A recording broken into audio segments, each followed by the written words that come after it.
So I'm going to be covering the Bills Mafia, which is the main fan group for the Buffalo Bills. They are notorious for being just some of the most crazy people and just the most entertaining and electric fan base that there is out there. They're known for their tailgates, rallies, and sometimes it gets a little out of hand. They're known for just smashing tables, just creating chaos.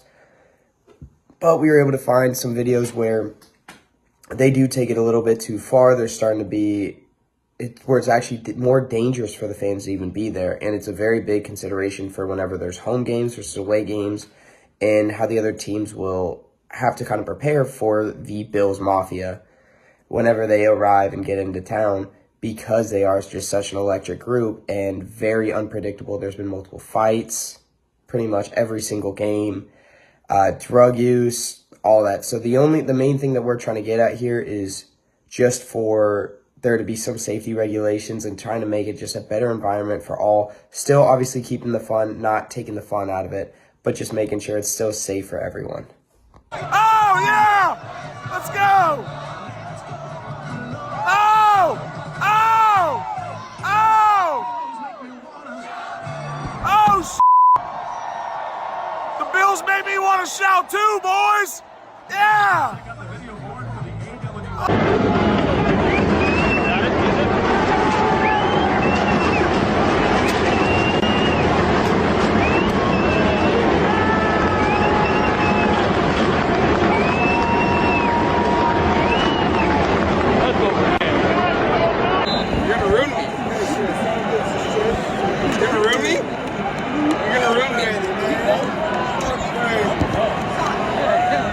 Oh my God, dude. World Star.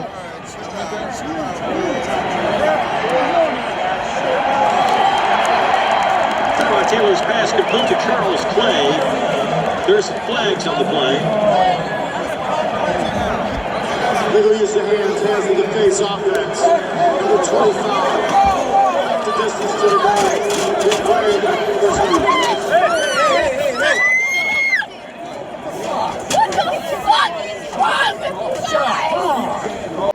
We understand that we cannot completely stop fan violence, but we can make efforts in order to try to minimize the events. So some things that we want to implement is pre-game announcements and announcements during the games. These will be a zero tolerance messaging system. This will talk about clear expectations of fan behavior and to show that there are going to be consequences for violations, emphasizing that fights will result in immediate ejection and possible legal implications depending on the severity of the issues. We also will try to have visible signage all around the stadium to keep reminding fans during the games that there are rules in place and expectations for their behavior while attending a Buffalo Bills game.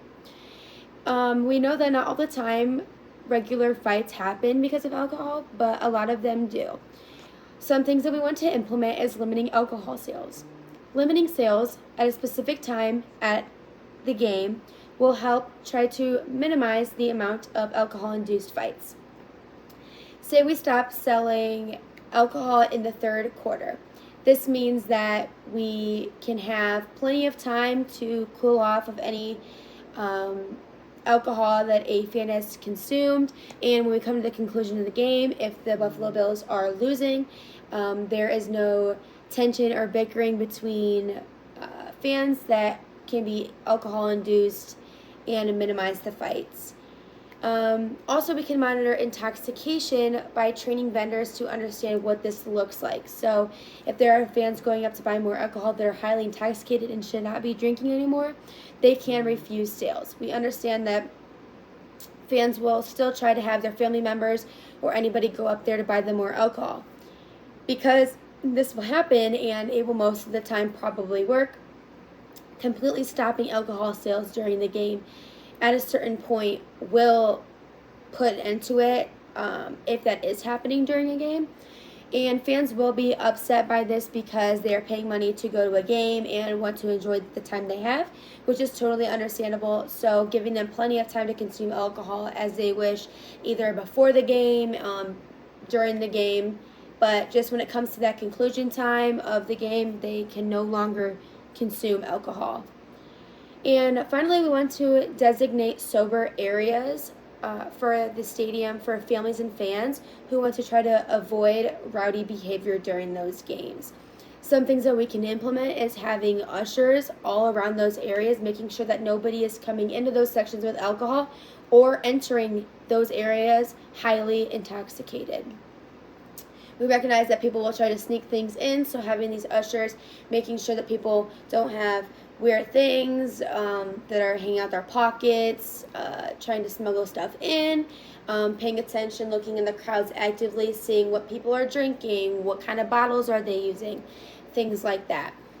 Overall, we know that people might get upset by this rule because it limits the amount of areas that they can sit if they choose to consume alcohol, but this is just something that we can implement and try to minimize those things, not saying that it won't happen or any fight that's not alcohol induced fights will happen in the game. Overall, these do have positive and negatives. The positives that we are constantly being in the face of the fans pre-game, during the game, and all around the concourse of where they're getting their food and beverage, reminding them that there are fan expectations of behavior and there will be consequences, whether that's permanent ban or having legal action taken towards them. So that is some positives about that. Negatives, it's not always going to work. That comes with trying to implement anything. Negatives, again, with the alcohol rules is that people will be upset because they paid money to go there and consume what they like, but we were stopping sales at a certain time and things like that. So that's what we're going to try to implement to help reduce fan violence behavior.